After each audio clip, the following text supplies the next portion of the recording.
乡亲大家平安，今仔日是新历的4月30，旧历的4月初8，礼拜四。新闻的头一条，杜死着铁路警察，凶嫌竟然是判无罪50万来交保。发生伫去年7月，铁路警察李成汉处理补票的纠纷，互抓到的旅客来毒死。检察官是甲求处无期徒刑。李成汉的爸母希望法官伸张正义，会当甲判死刑。但是万万都想袂到，讲早起一审，法官竟然以精神障碍为理由，甲判无罪，以50万来交保。这种的判决是正当的条例。李成汉的爸母一直摇头，痛骂讲这个判决伤离经。警政署长陈家钦马上来发声明，讲完全无法度接受，将会替李成汉的爸母上诉到底。内政部长徐国勇嘛表示，会全力支持。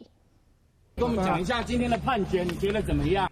靠无叮当，行出法院，李成汉的爸母听完判决，不对啊，太离谱。无得接受，因为一审的判决设定被告无罪50万块交保。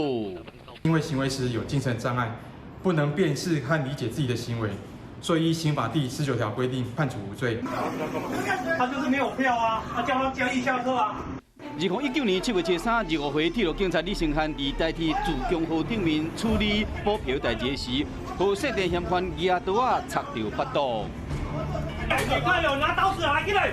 虽然已经受到重伤李成汉医院忍痛制服这个凶嫌，后来伊被送到病院去急救，嘛是救无完。